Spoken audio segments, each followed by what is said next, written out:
உங்கள் தங்க நகையை அதிக விலைக்கு விற்கவும் மற்றும் அடகில் இருக்கும் தங்க நகையை மீட்டெடுத்து அதிக விலைக்கு விற்கவும் உடனே அணுகவும் prime gold hub 9840551787.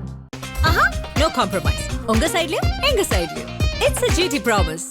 GT Holidays, South India's #1 travel brand. முந்திரி திராட்சை முழுசா இருக்கு. ஆச்சி பாயாசம் மிக்ஸ், ஒன்று வாங்கினால் ஒன்று இலவசம். அமெரிக்காவை பகைத்ததால் இத்தனை கோடி இந்தியர்களுக்கு பாதிப்பு, இத்தனை கோடி ரூபாய் முடங்கியது. இந்த லேபர் கோட்ஸ் சம்பந்தமா மத்திய அரசு ஒரு அறிவிப்பை வெளியிட்டிருக்கிறது. இல்ல குறிப்பா சொல்லணும் அப்படின்னா 4 லேபர் கோட்ஸ், அதுல மிக முக்கியமான திருத்தங்களை கொண்டு வந்து அதை வந்து ஸ்திரப்படுத்தி இருக்கிறாங்க அப்படிங்கிற விஷயங்களை பார்ப்போம். ஒன்னு, code of the wages, industrial relation code, code on social security, occupational safety of health and working conditions. அமெரிக்காவில் இருக்கக்கூடிய நம்மளுடைய நல்ல டேலண்ட்ஸ் அவங்க எல்லாருமே மீண்டும் இந்தியாவுக்கு திரும்பணும். அவங்க எல்லாருமே மீண்டும் இந்தியாவுக்கு திரும்பி அவங்களுடைய சொந்த நாட்டில இருந்து அவங்க பணிகளை வந்து செய்யணும், சொந்த நாட்டில் தொழில் தொடங்கணும். ஆனா இனிமே வரக்கூடிய காலம், வரக்கூடிய இந்தியா அப்படிங்கிறது எப்படி இருக்கும் அப்படின்னா, நம்மளுடைய தொழிலாளர்களுக்கு, நம்மளுடைய இந்திய தொழிலாளர்களுக்கு முழுக்க முழுக்க நம்மளுடைய உள்நாட்டிலேயே அனைத்து விதமான வேலை வாய்ப்புடன் கூடிய விஷயங்களை உருவாக்கணும் அப்படிங்கிறது தான் minimum wages and timely payment. அதாவது குறைந்தபட்ச, இப்போ விவசாயிகளுக்கு வந்து குறைந்தபட்ச ஆதார விலைன்னு கொடுக்கணும் இல்லையா, அந்த மாதிரி குறைந்தபட்ச அந்த சம்பள நிர்ணயம் அப்படிங்கிறது உறுதிப்படுத்தப்பட்டிருக்கிறது. ரெண்டாவது டைம்லி பேமெண்ட், அந்த பேமெண்ட்டை வந்து அவங்க கொடுக்கறது அதையும் வந்து உறுதிப்படுத்தப்பட்டிருக்கிறது. ஸோ வந்து இனிமே ஏதாவது ஒரு நாடு இந்த மாதிரி வந்து டாரிஃப் போட்டுறோம், ஸோ வந்து நீங்கள் இந்தியர்கள்லாம் இங்கேருந்து கிளம்புங்க, உங்களுக்கு வேலை இல்லை, நீங்கள் கிளம்பலாம் அப்படின்னு சொன்னாங்கன்னா, ஓகே பாஸ் நான் கிளம்புறேன், நான் போயிட்டு வரேன், எங்கள் நாட்டுக்கு போகிறேன் அப்படின்னு சொல்லிட்டு வரக்கூடிய நாள் அப்படிங்கிறது மிக நிச்சயமாக தொலைவில் இல்லை அப்படிங்கிறது வந்து உணர்த்தும் விதமாகத்தான் இந்த ரிஃபார்ம்ஸ் வந்து பார்க்கணும்.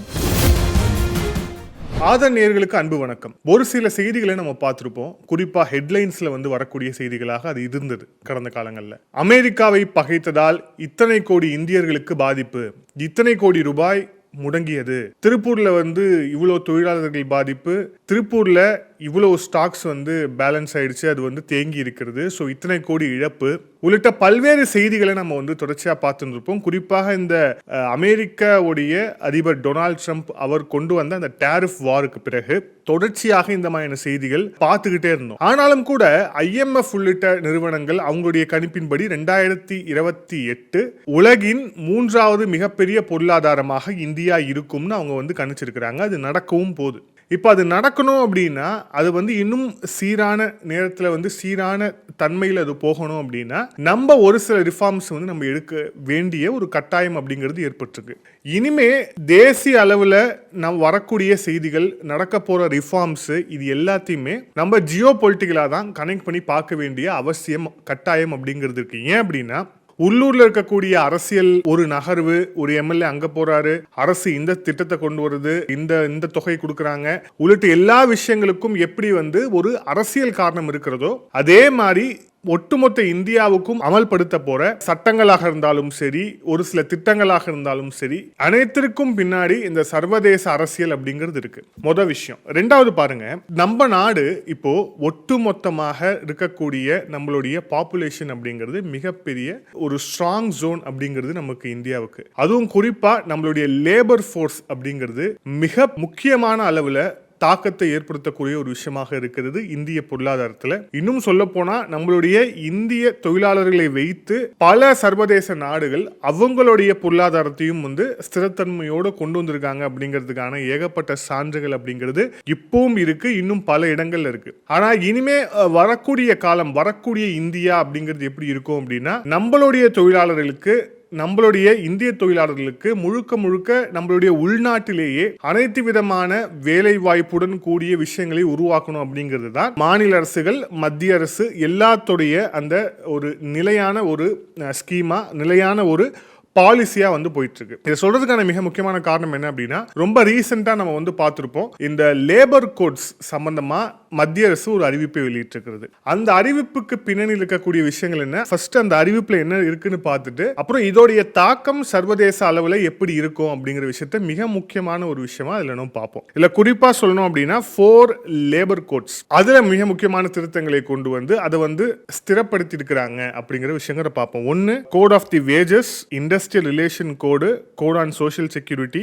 Occupational safety of health and working conditions. அதாவது இந்தியாவில் பணிபுரியக்கூடிய தொழிலாளர்களுடைய சம்பளம், அப்புறம் வந்து தொழில் செய்யக்கூடிய அவர்களுக்கான சட்டங்கள், அதுக்கப்புறம் அவர்களுக்கான சமூக பாதுகாப்பு, அதன் பிறகு அவர்களுடைய ஆரோக்கியம் தொடர்பாக, அவங்களுடைய வேலை வாய்ப்பு, அவங்களுடைய இதர விஷயங்கள் தொடர்பான அறிவிப்புகள். சோ இதை உள்ளடக்கிதான் இந்த 4 விஷயங்கள் அப்படிங்கிறது, இந்த 4 கோட்ஸ் அப்படிங்கிறது வந்து பிறப்பிக்கப்பட்டிருக்கு. இதுல இது தொடர்பாக நம்மளுடைய பிரதமர் மோடி அவர்கள் அவர் வெளியிட்ட ஒரு ட்விட்டர் பதிவில் என்ன சொல்லியிருக்காரு அப்படின்னா, it's greatly empowers our workers, it's also significantly simplifies and promotes the easy of doing business. 2 விஷயம். ஒன்னு, நம்மளுடைய தொழிலாளர்களை இன்னும் வந்து எம்பவர் பண்றது, நம்மளுடைய தொழிலாளர்களுடைய சக்தியை, பொருளாதார சக்தியை இன்னும் அதிகப்படுத்துவது ஒண்ணு. 2வது, தொழில் செய்யக்கூடியவர்கள், தொழில் முனைவோர்கள் இருக்காங்க இல்லையா, அவங்க ஒரு விஷயத்தை வந்து தொடங்குறாங்க அப்படின்னா அதை இன்னும் எளிமைப்படுத்தி இன்னும் அதை வந்து ஈஸி பண்ணி கொடுக்கறது.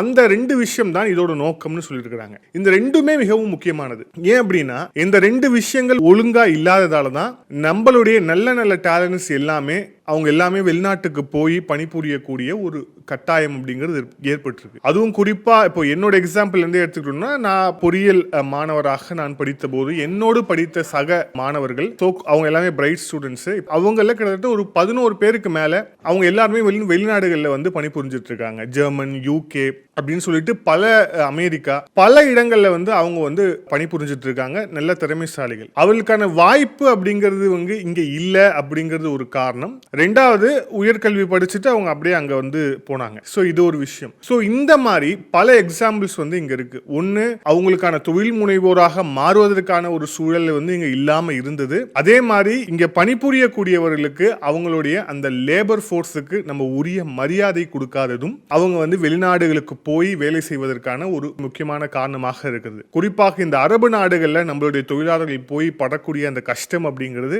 சொல்லில் விவரிக்க முடியாது. கடந்த காலங்களில் எவ்வளவோ அவங்க குறிப்பா ராமநாதம் உள்ளிட்ட பகுதிகளில் இந்த அரபு நாடுகளுக்கு போய் வேலை செய்யக்கூடிய அந்த தன்மை அப்படிங்கிறது ஜாஸ்தியா இருக்கு. அங்க போயிட்டு அவங்க சந்திக்கக்கூடிய சித்திரவதைகள், அதுக்கப்புறம் நம்மளுடைய வெளியுறவுத்துறை கிட்ட வந்து உதவி கேட்டு மீண்டும் அவர்களை வந்து இங்க கொண்டு வரது உள்ளிட்ட பல்வேறு சிக்கல்கள் வந்து நீடிக்குது. இது எல்லாத்துக்குமே இந்தியாவில் ஒரு லேபர்ஸுக்கான ஒரு ஸ்டெடியான ஒரு ப்ரொசீஜர் அப்படிங்கிறதும், ஸ்டெடியான குறிப்பா அவர்களுக்கு உரிய வேஜஸை கொடுக்கிறது, அவர்களுக்கு உரிய ஊதியத்தை கொடுப்பது அப்படிங்கிறதே இங்க இல்லாம ஒரு சூழல் இருந்துச்சு. அந்த 2 விஷயத்தையும் களைவதற்கு தான் இப்போ இந்த விஷயத்தை வந்து கொண்டு வந்திருக்காங்க அப்படிங்கறத வந்து பாக்குறோம். இதுல இப்போ ஃபர்ஸ்ட் அந்த கோட் ஆஃப் வேஜஸ், அதுல வந்து மெயினா என்ன பண்ணிருக்காங்க அப்படின்னா, minimum wages and timely payment, அதாவது குறைந்தபட்ச, இப்போ விவசாயிகளுக்கு வந்து குறைந்தபட்ச ஆதார விலைன்னு கொடுக்குறோம் இல்லையா, அந்த மாதிரி குறைந்தபட்ச அந்த சம்பள நிர்ணயம் அப்படிங்கிறது உறுதிப்படுத்தப்பட்டிருக்கிறது.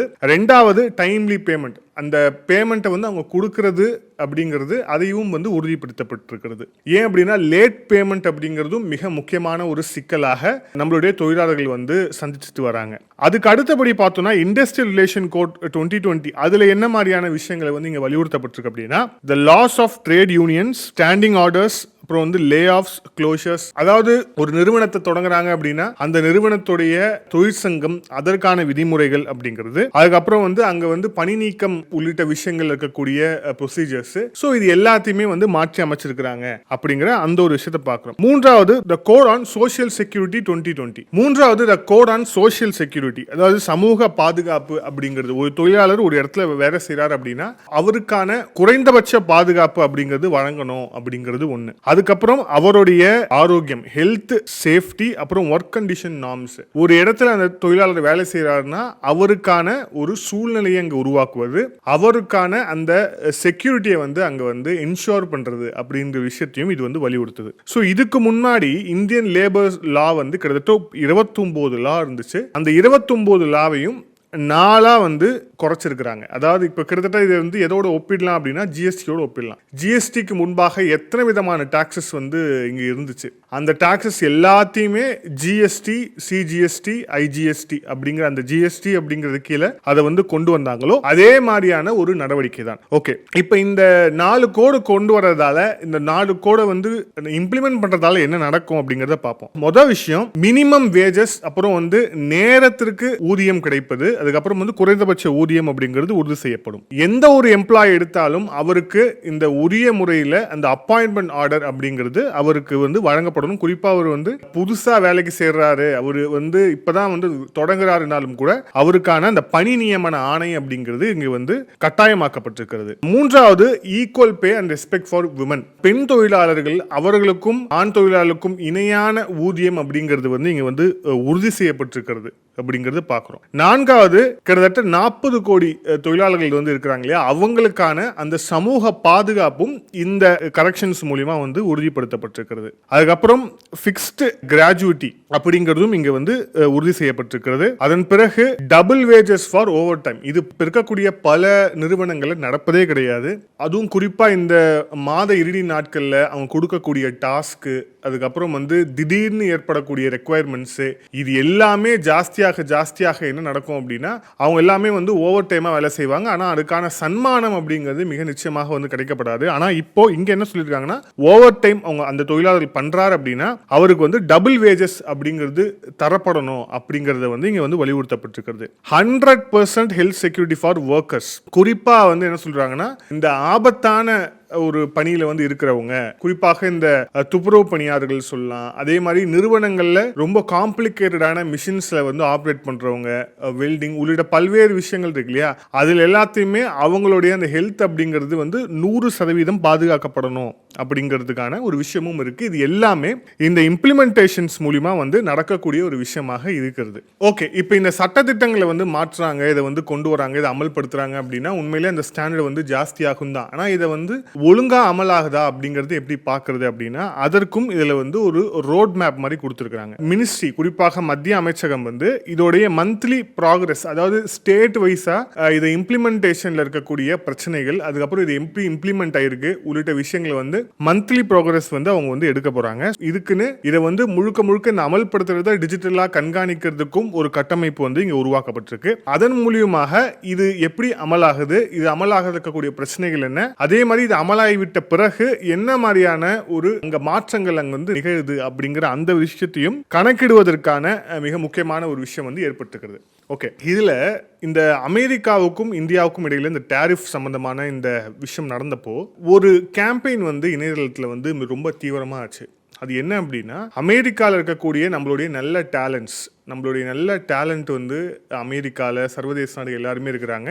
அவங்க எல்லாருமே மீண்டும் இந்தியாவுக்கு திரும்பணும். அவங்க எல்லாருமே மீண்டும் இந்தியாவுக்கு திரும்பி அவங்களுடைய சொந்த நாட்டில் இருந்து அவங்க பணிகளை வந்து செய்யணும், சொந்த நாட்டில் தொழில் தொடங்கணும். ஸோ இங்கேருந்து ஒரு ப்ராடக்டை வந்து உலகத்துக்கு வந்து கொண்டு போகணும், அவங்களுடைய டேலண்ட்டை வந்து அவங்களுடைய சொந்த நாட்டுக்கு, அவங்களுடைய தாய் நாட்டுக்கு வந்து பயன்படுத்தணும் அப்படிங்கிற ஒரு கேம்பெயின் வந்து முன்வைக்கப்பட்டது. ஆனால் அப்போவே அதுக்கான விமர்சனம், குறிப்பாக வந்து வெளிநாடுகளில் இருக்கக்கூடிய என்ஆர்ஐ இந்தியன்ஸ் கிட்ட இருந்து என்ன வந்துச்சு அப்படின்னா, நாங்கள் வருவதற்கு தயார் தான், ஆனால் அதுக்கான ஒரு கட்டமைப்பு வந்து இங்க இல்ல, இங்க வந்து கரப்ஷன் வந்து ஜாஸ்தியா இருக்கு, இங்க வந்து ஒரு ப்ராஜெக்ட் எடுத்தோம் அப்படின்னா 40% வந்து இருக்கக்கூடிய மாநில அரசுக்கு கப்பம் கட்ட வேண்டிய ஒரு சூழல் இருக்கு. இந்த மாதிரியான விஷயங்கள், அதுக்கப்புறம் வந்து லேபர் யூனியன்ஸால வரக்கூடிய பிரச்சனைகள் அப்படிங்கிறது இருக்கு. இங்க ஈஸி டூயிங் பிசினஸ் அப்படிங்கிறது இல்லவே இல்லை.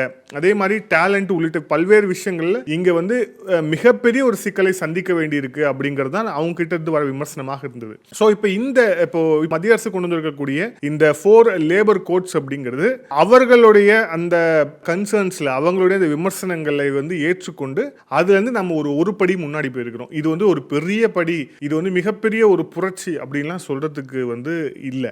என்ன அப்படின்னா இது வந்து மிக நிச்சயமாக ஒரு முதற்படி. இந்தியாவில் ஒரு ஒர்க்கர் அவருடைய ஒர்க் லைஃப் எப்படி இருக்கு அப்படிங்கிறதுக்கும் அமெரிக்காவில் ஒரு ஒர்க்கருடைய ஒரு ஒர்க் லைஃப் எப்படி இருக்குங்கிறது நம்ம கம்பேரிசன் பண்ணி பார்த்தோம் அப்படின்னா மிகப்பெரிய இடைவெளி அப்படிங்கிறது வந்து இங்கே இருக்கு. ஸோ அந்த இடைவெளியை குறைப்பதற்கான ஒரு வழிவகை அப்படிங்கிறது வந்து மிக நிச்சயமாக அதை வந்து ஒரு ரிஃபார்ம் மூலியமா தான் வந்து செய்ய முடியும். அந்த ரிஃபார்முக்கான ஒரு முதல் படியாகத்தான் இது இருக்கிறது. இப்போ இது நடந்த பிறகு இது எப்படி இம்ப்ளிமெண்டேஷன் ஆகுது அப்படிங்கறத பார்த்துட்டு அதன் பிறகு இதுல வந்து நிறைய மாற்றங்கள் கொண்டு வருவதற்கான தேவை அப்படிங்கிறது மிக நிச்சயமாக இருக்கிறது. ஏன்னா இங்க ஸ்கில்டு லேபர்ஸ் அப்படிங்கிறதும் அது ஸ்கில்டு லேபர்ஸ் நான் ஸ்கில்டு லேபர்ஸ்னு 2 பேர் இருக்கிறாங்க. இப்போ அவர்களுக்கான அந்த கேப் வந்து நம்ம எப்படி கம்மி பண்ண போறோம். அதே மாதிரி இங்க வந்து ஒரு பக்கம் இந்த கார்ப்பரேட் ஸ்ட்ரக்சர்டு கம்பெனிஸ் ஜாஸ்தியாக இருந்தாலும் கூட அந்த கார்ப்பரேட் ஸ்ட்ரக்சர்டு கம்பெனிஸ்லேயே ஏகப்பட்ட அந்த கோளாறு அப்படிங்கிறது இருக்கு. ஸோ அதெல்லாம் நம்ம எப்படி தீர்க்க போறோம்னு படிப்படியா நாம வந்து ஒரு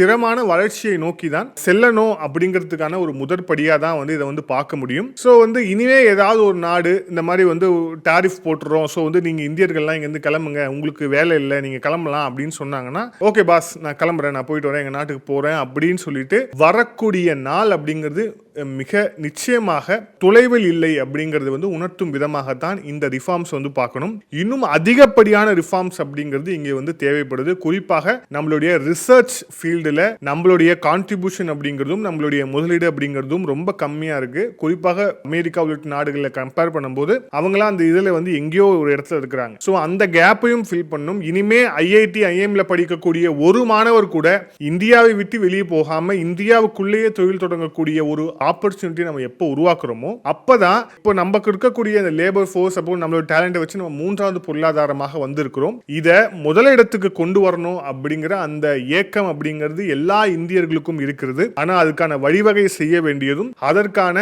ரிஃபார்மை செய்ய வேண்டியதும் அரசுடைய பொறுப்பு. அதுல ஒரு படியா தான் இது நடந்திருக்கிறது. இது இன்னும் எந்த மாதிரியான தாக்கங்களை ஏற்படுத்த போகுது அப்படிங்கிறத பொறுத்து இருந்தா பார்ப்போம். இதுல விமர்சனம் இருந்தாலும் அந்த விமர்சனத்தையும் சேர்த்தே வந்து நம்ம பதிவு செய்ய வேண்டும் அப்படிங்கிறது தான் இதுல நம்ம புரிஞ்சுக்க வேண்டியதா இருக்கு. மீண்டும் இன்னொரு காணொலியில் சந்திப்போம். நன்றி, வணக்கம்.